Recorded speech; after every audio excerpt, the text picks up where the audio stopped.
Tihar jail को आपने तिहाड़ आश्रम बना दिया। इतना रेवोल्यूशनरी काम करने के बावजूद आपको हटा दिया गया वहां से। आपको बनाया जाना चाहिए था कमिश्नर, लेकिन आपको इग्नोर करके आपके जूनियर को आगे बढ़ाया गया। क्या कारण है जो सफलता आप डिजर्व करती थी वो आपको नहीं मिलती?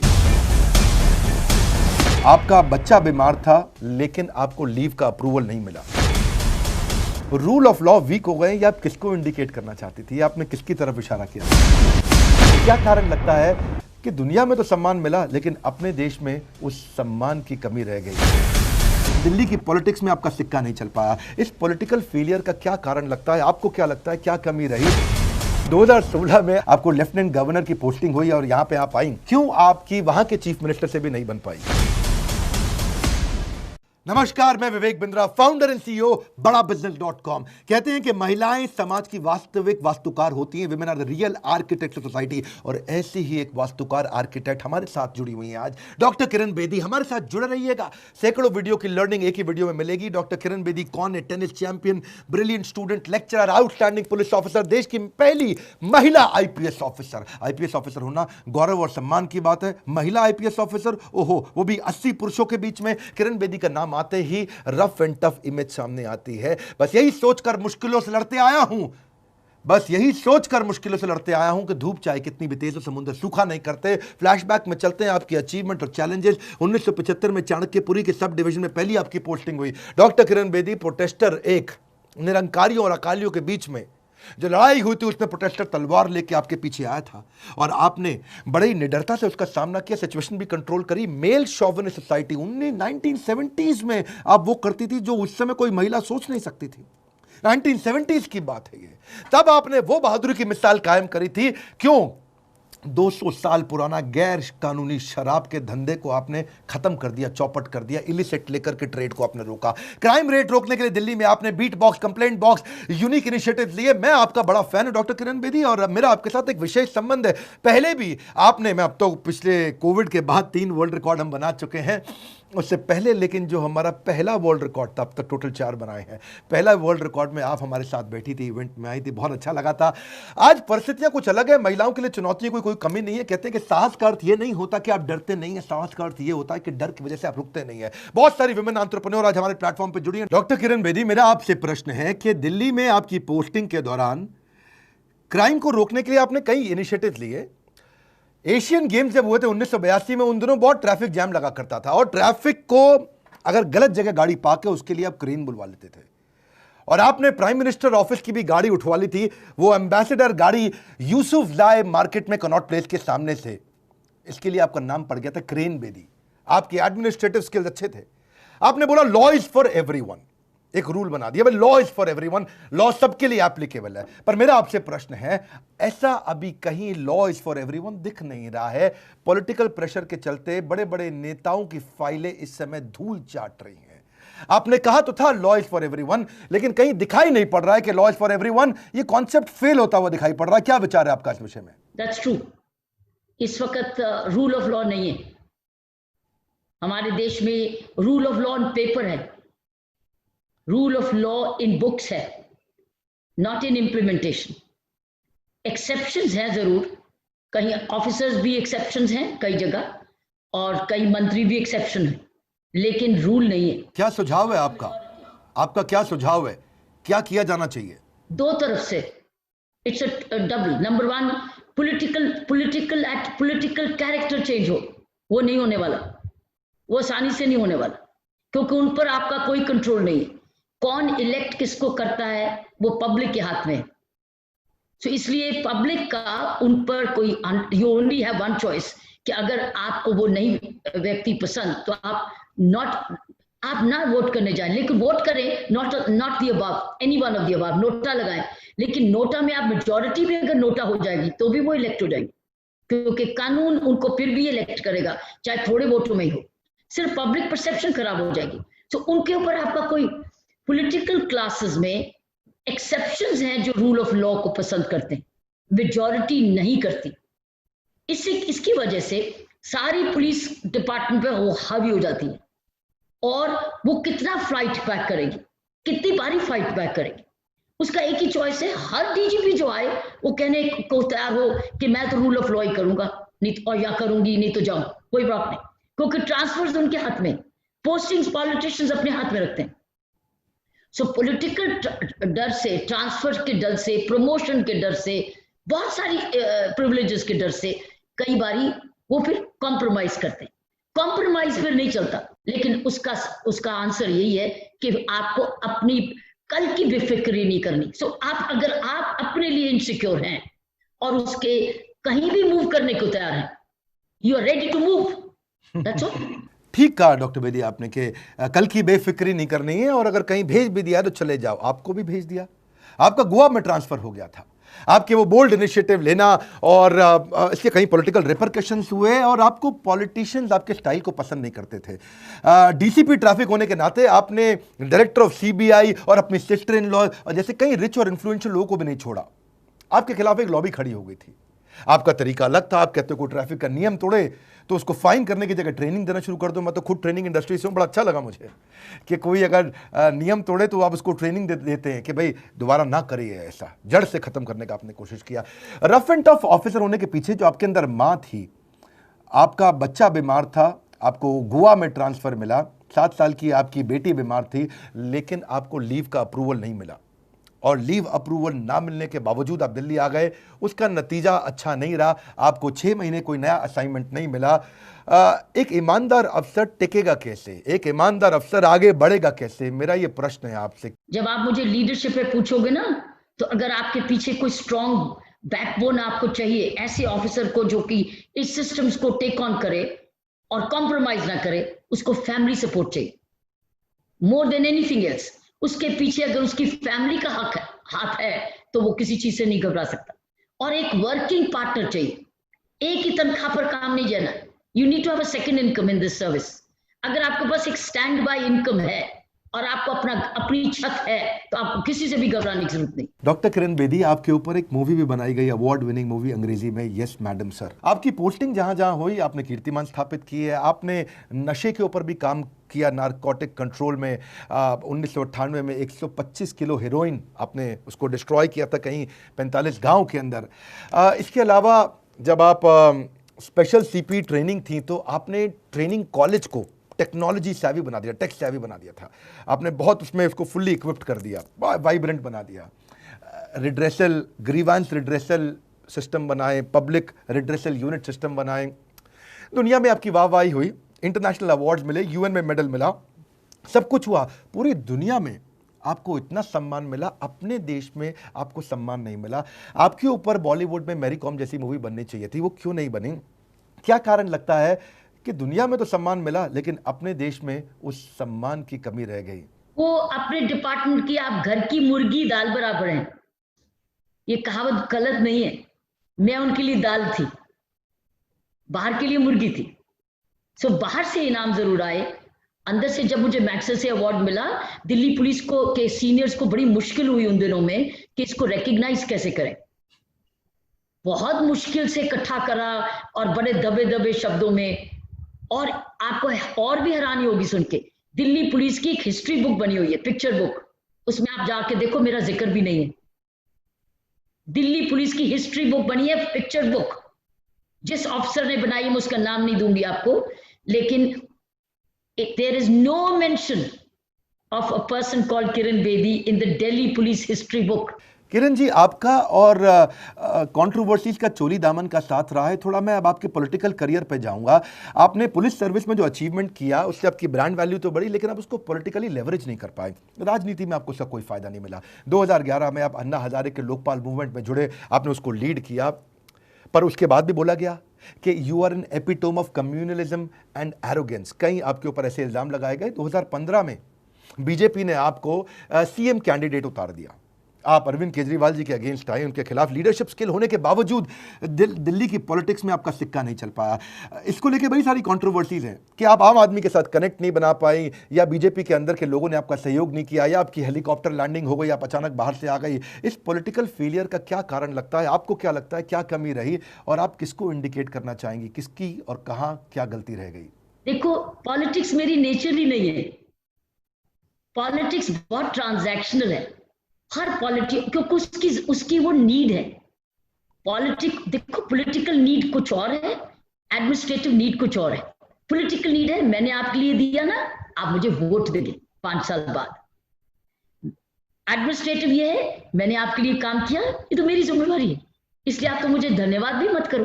तो अगर पब्लिक ने नहीं उसको एक्सेप्ट किया, क्योंकि मेरी स्पीच में भी ट्रांसफॉर्मेशनल था।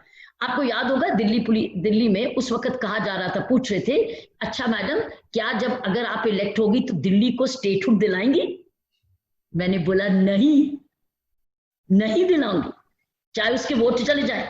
क्यों? क्योंकि मैं नहीं चाहती थी कि पुलिस का डिपार्टमेंट पॉलिटिकल हाथ चला जाए सीधा चीफ मिनिस्टर के पास। ये जो न्यूट्रलिटी है पुलिस कमिश्नरशिप की, ये रहनी चाहिए। तो मैंने वोट के लिए तो कोई नहीं किया, इसलिए मैंने, आप बिजली पानी फ्री कर देंगे? मैंने बोला नहीं, क्योंकि आपका पैसा कहां से आएगा? मुझे किसी ने कहा अच्छा मैडम आप हमें मुफ्त के में एडमिशन दिला देंगी? मैंने कहा नहीं, क्योंकि फीस तो देनी पड़ेगी। आप हमारी नालियां आके साफ करेंगे? मैंने कहा मैं करूंगी नहीं, मैं करवा जरूर दूंगी। सो मैंने कोई भी स्टेटमेंट अपने पॉलिटिकल उसमें ऐसी कोई भी झूठा विश्वास नहीं दिया।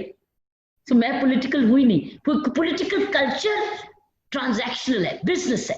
मैं आपके लिए ये करूंगा, आप मुझे लिए करोगे, मेरा ये नेचर ही नहीं। इसलिए मैं तुरंत हारने के बाद मैं बहुत खुश हूं कि मैं हार गई, मुझे मुक्ति मिल गई दिल्ली से, और मैं तुरंत अपने काम पे वापस लौट गई। मेरी नेचर ही नहीं थी। मुझे लाख बुलाते रहे मीटिंग में आओ, मीटिंग में, मैंने बोला नहीं, ये एक पर्पस था। उस वक्त मुझे कहा गया था कि केजरीवाल के लिए आपने लड़ना है, क्योंकि केजरीवाल को हमने हराना है। तो मैंने कहा मैं केजरीवाल को जानती हूँ, हम दोनों ने ये सोचा था कि हम तो पॉलिटिकल करियर में जाएंगे नहीं, हम तो एक इंडिया अगेंस्ट करप्शन एक आंदोलन थर्ड पे चलाएंगे। वो बदल गया, मैं नहीं बदली।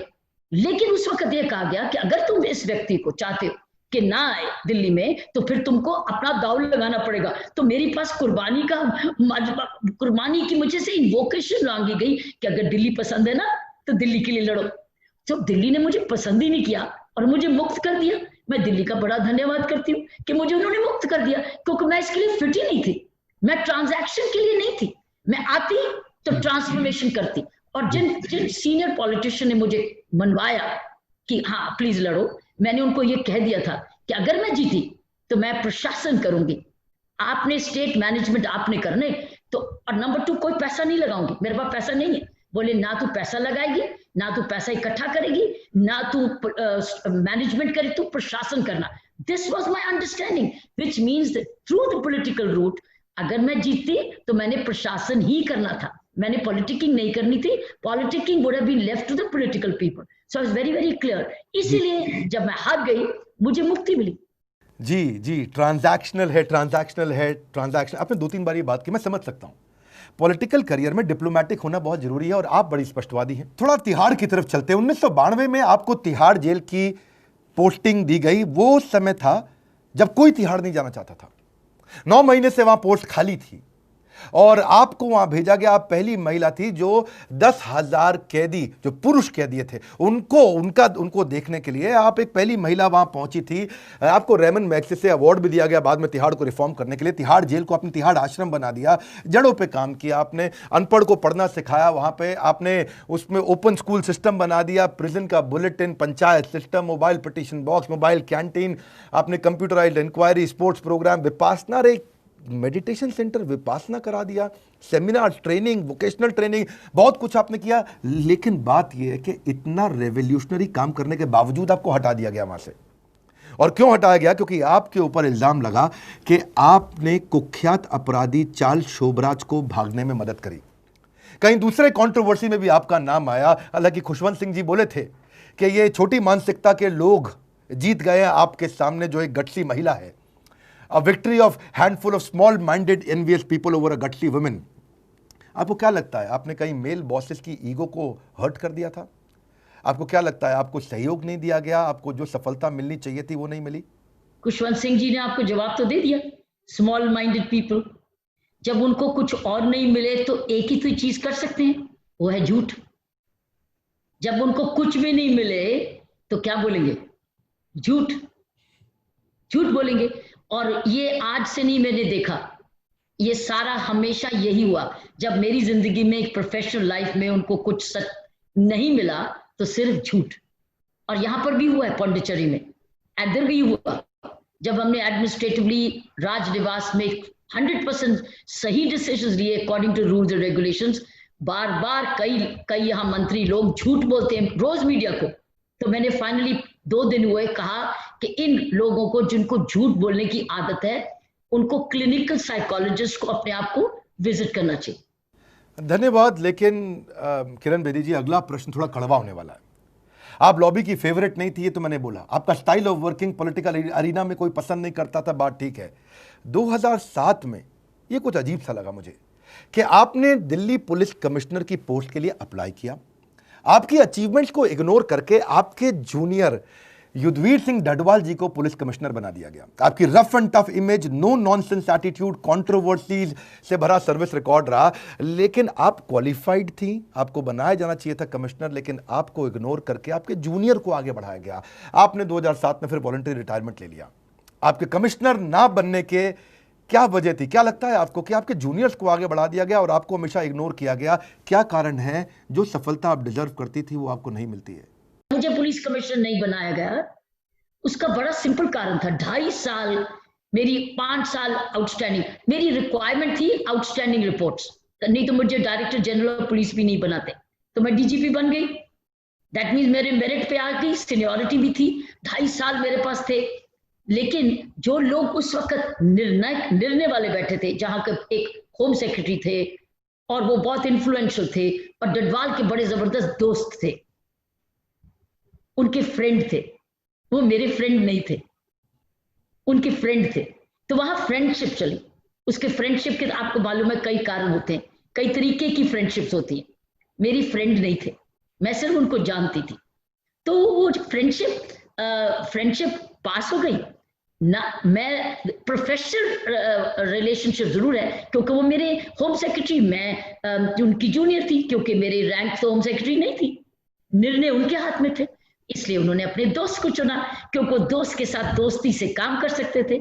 मेरे साथ कोई दोस्ती नहीं थी, उस वक्त दोस्ती काम आई। होम मिनिस्टर कमजोर थे, होम मिनिस्टर कमजोर थे, वो डिपेंडेंट थे उस पुरुष होम सेक्रेटरी पर। तो अब आप क्या कर सकते हैं अगर आपके होम मिनिस्टर कमजोर हो और एक ब्यूरोक्रेट उनको इन्फ्लुएंस कर सके और होम मिनिस्टर उस वक्त मेरिट ना देख सके? तो मैंने होम मिनिस्टर को बोल दिया था कि जाके कि अगर मुझे ये आप नहीं करें, उस वक्त मेरे पास 2.5 साल की और सर्विस थी, मैं director general of bureau police research and development थी, टॉप पोजीशन में थी। लेकिन जब मैंने ज्वाइन ही किया था तो मुझे उस सीनियर ब्यूरोक्रेट ने कह दिया था, किरण मुझे चाय पीते हुए कितने साल की सर्विस तुम्हारी? और मैंने कहा 2.5 साल। बोले फिर 2.5 साल यही रहना। अरे उसने डीजी मेरी कमिश्नरशिप की तो बाद में बात थी, उसे उसी वक्त मुझे पहले दिन ही बोल दिया था आप यही रहना। तो आई न्यू इज माइंड कि ये इसने मुझे दोस्ती के नाते कुर्बान कर, सैक्रिफाइस कर देना। देखो गैप तो था, क्योंकि मैं गपशप के लिए नहीं थी, मेरे में और उसमें फर्क है। मैं शाम को आपको काम छोड़ के रोज तुम्हारे साथ गपशप करूं, वो पॉसिबल नहीं है, वो मेरी नेचर शुरू से ही नहीं थी। सो कई बार जब पोस्टिंग गपशप पर आधारित होती है तब कोई भी मार खाएगा। हो सकता है पुरुष भी होता तो वो भी मार खा लेता, हो सकता है। मैं थोड़ा गियर शिफ्ट करता हूं, 2013 पे आते हैं। आपने 6 P's की बात करी कि क्राइम को प्रिवेंट करना है तो 6 P's पे काम करिए। पीपल है, पुलिस है, पॉलिटिशियन है, प्रोसिक्यूशन है, पिक्चर्स है, पिक्चर मतलब मीडिया, मूवीज है, और प्रिजन है, जेल। इनमें से 3 पे आपने भी काम किया, यानी कि पुलिस, प्रोसिक्यूशन और प्रिजन, इन पे आपने काम किया। बट तीनों कहीं ना कहीं इस समय कमजोर हुए पड़े हैं देश में, ऐसा लगता है। मतलब ऑफ कोर्स अब आप इस समय पुलिस में नहीं है एक्टिव, लेकिन ये कमजोर है क्योंकि पुलिस लीडरशिप फेल हो गई है कई जगह पे। दिल्ली को इस समय क्राइम कैपिटल बताया गया है। दूसरा, प्रिजन के अंदर कोई नए बहुत बड़े इनिशिएटिव्स हो नहीं रहे हैं। और तीसरा, शॉर्टेज ऑफ जजेस है, तो प्रोसिक्यूशन यानी कि क्रिमिनल का जो ट्रायल होता है वो भी डिले हो रहा है। तो तीनों कहीं ना कहीं कमजोर पड़ गए हैं। हमारी लीडरशिप को आप क्या कड़क और सीधा सुझाव देना चाहेंगे कि ताकि ये तीनों चीजें मजबूत हो? अगर आप कमिश्नर होती तो आप कैसे डिफरेंट करती? ये कैसे पीछे रह गए हमारे तीनों पी? ये सारे इसलिए कमजोर हैं कि कोई हमारा कोऑर्डिनेटर नहीं है।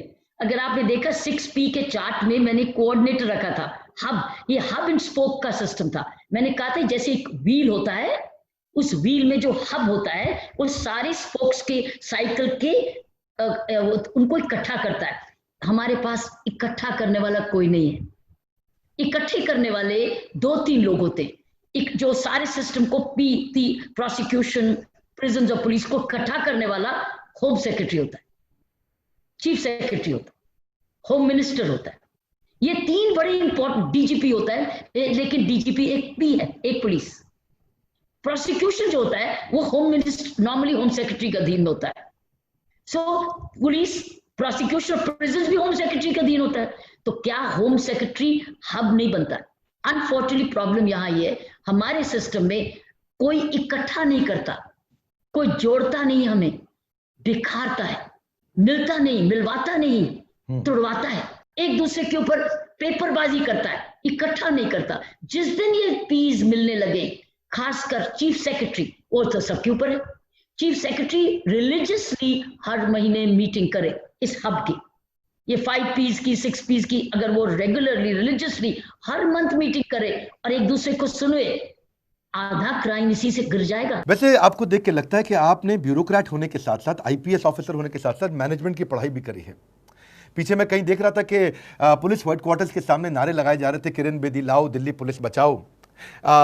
लगता है ऐसा कि आपकी बड़ी ज़रूरत महसूस हुई है बीच में, लॉयर्स और पुलिस वालों के बीच में 30,000 के सामने भी मैन हैंडल का जो समस्या आई थी। तो अपनी सर्विस के दौरान आपने काफ़ी अच्छे काम किए, पर आपने एक जगह बोला कि over a period of time rule of law weak हो गए हैं। रूल ऑफ लॉ वीक हो गए, या आप किसको इंडिकेट करना चाहती थी, आपने किसकी तरफ इशारा किया था? क्या आपको लगता है over a period of time ये पॉलिटिकल प्रेशर्स के कारण हुआ ऐसा, रूल ऑफ लॉ खत्म हो गए हैं? क्या लगता है कि पुलिस डिपार्टमेंट में आज टफ लीडरशिप मिसिंग है? किस चीज की कमी महसूस करते हैं आप? क्या सुझाव देना चाहेंगे? दिल्ली पुलिस कमिश्नरेट बहुत स्ट्रांग है, कमजोरी वहां है। आज दिल्ली पुलिस कमिश्नरेट अगर चाहे रूल ऑफ लॉ लाना तो ला सकती। एक बारी नियुक्ति हो जाती है दिल्ली पुलिस कमिश्नर की, उसके बाद टेन्योर है, उसको नहीं कोई हटा सकता फालतू में। तो दिल्ली पुलिस कमिश्नर किस बात के लिए घबराता है? एक टेन्योर भी ले लो और आपके पास पूरा अधिकार है और आपके पास पूरी जिम्मेवारी, फिर किस बात की घबराहट? फिर क्या आप टेन्योर के बाद कोई नौकरी ढूंढ रहे हैं इसलिए डर रहे हैं? अगर पुलिस कमिश्नर से बाय लॉ चलना चाहे तो दिल्ली पुलिस में क्राइम आधा गिर जाएगा। और उसके साथ एक और बात, उनका जो सुपरवाइजर है वो तो लेफ्टिनेंट गवर्नर है, not a home minister, not the chief minister. So police commissioner reports to the lieutenant governor of Delhi. तो किस बात की घबराहट? अगर दिल्ली पुलिस में लॉ एंड ऑर्डर कमजोर होता है, the squarely falls in the court of the Delhi police commissioner. 2016 में अब आपको जब पुदुचेरी, पौंडीचेरी, आपको लेफ्टिनेंट गवर्नर की पोस्टिंग हुई और यहाँ पे आप आई, आपकी स्टाइल ऑफ वर्किंग की वजह से यहाँ के जो चीफ मिनिस्टर है उनके साथ भी आपके बहुत झगड़े हुए। जो सीएम नारायण सामी हैं उनके साथ भी आप कंट्रोवर्सीज में घिरी रही। आपको बोला गया कि आप अननेसेसरली इंटरफेयर करती हैं रूटीन गवर्नेंस में, आप एक डिक्टेटर के समान काम करती हैं। आपके बारे में कहा गया कि आप जर्मन डिक्टेटर हिटलर की बहन हैं। तो आपको क्या लगता है, आपका स्पष्टवादी होना, ईमानदार होना या दो टूक कह देना, यह आपके पॉलिटिकल करियर के लिए बहुत नुकसान का कारण बन जाता है? क्या लगता है, क्या कमी रह गई, क्यों आपकी वहां के चीफ मिनिस्टर से भी नहीं बन पाई? क्या कानून दिखाना स्पष्टता नहीं? वो मैंने लिखा कानून, यूनियन टेरिटरी एक्ट तो मैंने नहीं लिखा, बिजनेस रूल्स मैंने नहीं लिखा, एक्ट बनाया पार्लियामेंट ने, बिजनेस रूल्स अप्रूव किए प्रेसिडेंट ने, मैं तो सिर्फ कानून का पालन कर रही हूं। तो अगर वो कानून किसी को नहीं सूट कर रहा और उस पर वो कंट्रोवर्सी करे, ये मेरा कसूर नहीं है, ये मेरी प्रॉब्लम नहीं है। मैं कानून को नहीं बेंड करूंगी, मैं बिजनेस रूल को बेंड नहीं करूंगी। अभी हाल में क्या हुआ, बजट पास नहीं, इन्होंने बजट मुझे भेजा ही नहीं अप्रूवल के लिए, जबकि कानून में लिखा है कि LG has to approve the budget and then the budget goes to the assembly. मुझे स्पीच आ गई कि जाओ तो स्पीच दो, please come and make the speech and open the assembly. ऐसे स्पीच किस बात की? There is no budget, so how can you have a budget session without a budget? उन्होंने चाहा, क्यों भेजा? आप मुझे पूछोगे बजट क्यों नहीं भेजा? क्योंकि उन्होंने बजट को चेंज कर दिया था। जो प्रेसिडेंट से, यूनियन टेरिटरी से, हमारे प्रेसिडेंट ऑफ इंडिया की तरफ से बजट अप्रूव होके आया, उन्होंने उसको मरोड़ दिया। उन्होंने क्या किया, लोगों की पेंशन का पैसा, 100 करोड़ पेंशन को जो देना था, वो पैसा हटा के एक ग्रांट से अपनी और चीज जरूरतों के लिए भर दिया। चीफ सेक्रेटरी ने उसका विरोध किया फाइल में कि ये हम ग्रांट चेंज नहीं कर सकते क्योंकि हमारे पास वही बजट है जो हमारे प्रेसिडेंट ने अभी में, क्योंकि यूनियन टेरिटरी इसलिए मुझे बजट नहीं भेजा और कहा तुम पास कर दो, हम वही बजट करेंगे। मैंने कहा नहीं करेंगे, जो क्या कर लोगे आप, मैं नहीं दूंगी स्पीच, और दुनिया को नहीं मालूम, दुनिया को नहीं मालूम मैंने बजट की स्पीच क्यों नहीं दी। फिर जब नेक्स्ट टाइम जब उन्होंने देखा कि अब तो अगर बजट नहीं पास होगा तो there be a breakdown of machinery here and that means their government will be at risk. मुझे 2-3 दिन के बाद बजट वापस आया फाइल पे, मैंने बजट वही अप्रूव किया जो हमारे प्रेसिडेंट ने अप्रूव किया था, क्योंकि मेरे पास भी पावर नहीं है उसको चेंज करने की। I gone strictly by the law, that was approved, I went to make a speech, I inaugurated the assembly, they approved the budget which was approved by the President of India, which means as an administrator मैंने law को uphold किया। अब ये उनको उन्होंने अभी तक नहीं बोला कि क्यों नहीं करा, वो अपनी तरफ से स्टेटमेंट देते रहते, मुझे कोई प्रॉब्लम नहीं उससे, क्योंकि उनकी पॉलिटिकल नीड्स हैं, मैं अपना एडमिनिस्ट्रेटिव काम कर रही हूँ, वो अपना पॉलिटिकल काम कर रहे हैं। उन्होंने अगले मार्च में जाके वोट मांगने हैं, मैंने किसी से कुछ मांगना नहीं, मैंने इसे कुछ मांगना नहीं, इसलिए मैं ये स्टैंड ले सकती हूँ। उनको अपना ट्वीट करना है तो अपनी जरूरत को करो, ये लोगों की समझ होनी चाहिए कि they should be able to distinguish the truth from lies. So I have no problem with his misrepresenting because that is his career. This is my career. I am duty bound by the law. He is duty bound by the needs of his catching the votes. So कोई conflict नहीं है, इसलिए वो उनको problem मेरे साथ ये है कि मैं हर टाइम उनको कानून दिखाती हूँ, हर टाइम मुझे सुप्रीम कोर्ट ले जाते हैं, हर टाइम मुझे हाई कोर्ट लेते हैं, हर टाइम हम जीत के आ जाते हैं। बल्कि मैं आपको बता दूं doctor Bindra, you will be amazed, इन्होंने जितनी बारी भी हमको हाई कोर्ट और सुप्रीम कोर्ट में ले गए, ये हार के आए। एलजी की पोजीशन अब इतनी साफ सुथरी क्लियर हो गई है कि अब कोई भी क्वेश्चन नहीं रहा, क्योंकि सब चीजों में इन्होंने मैटर्स को सेटल कर दिया लीगली। तो साथियों, बहुत ही अच्छा रहा आज डॉक्टर किरण बेदी के साथ, प्रोफेसर किरण बेदी के साथ हमारी ये चर्चा। Thank you professor Kiran Bedi जी, क्योंकि अब आप बड़ा बिजनेस की प्रोफेसर हैं, हमारे प्लेटफॉर्म पे आने के लिए। इसी मुस्कुराहट के साथ मैंने कुछ आपको मीठे और कुछ कड़वे प्रश्न पूछे, आपने उनका बेबाकी से उत्तर दिया। बस यही सोचकर मुश्किलों से लड़ता आया हूँ, धूप चाहे कितनी भी तेज और समुंदर नहीं सूखा करते, और आपका भी जो करेज का समुंदर है वो भी नहीं सूखा आज तक। बहुत बधाई आपको आपकी रिसेंट विजय पर, जो आपको इस समय पौंडीचेरी के एक्सपीरियंस में मिली। मैं लोगों को, अपने पूरे देशवासियों को रिक्वेस्ट करूंगा, इस वीडियो को शेयर करिए, स्पेशली महिलाओं को शेयर करिए, ताकि उनके अंदर वो करेज आ सके। थोड़ा भी अंश डॉक्टर किरण बेदी के करेज का अगर देश की महिलाओं में आ जाए, और देश की प्रोग्रेस को कोई रोक नहीं पाएगा। आप इनकी मूवी भी देखिएगा, और इनके लीडरशिप लेसन्स का हमने एक कोर्स बनाया है हमारे बड़ा बिजनेस मोबाइल एप्लीकेशन पे, आइए उसको भी आके अटेंड करिए। औकात का तो वक्त आने पर पता चलता है, रात को गीदड़ कितना भी चिल्ला ले, सुबह तो शेर का ही दबदबा होता है। एक खुशखबरी भी दूंगा इसके बाद। खुशखबरी ये 15 अगस्त को आपके लिए लेके आ रहा हूं मैं free event, solopreneur, how to start a startup, पूरा कंप्लीट कोर्स। मैं 2 घंटे का प्रोग्राम आपके साथ करूंगा, एब्सोल्युटली फ्री ऑफ कॉस्ट। उम्मीद करता हूं आपने रजिस्टर कर लिया होगा, नहीं किया तो नीचे लिंक दिया है, रजिस्टर कर लीजिए मेरे साथ। सोलोप्रेन्योर, अगर आप नया बिजनेस शुरू करना चाहते हैं तो आपको बहुत काम आएगा, फ्री कोर्स है। धन्यवाद डॉक्टर किरण बेदी इस वीडियो को शेयर करने के लिए, लाइक करके उत्साह बढ़ाने के लिए। अगर आप नए हैं तो चैनल को सब्सक्राइब करने के लिए हृदय की गहराइयों से आपका प्रेम पूर्वक धन्यवाद।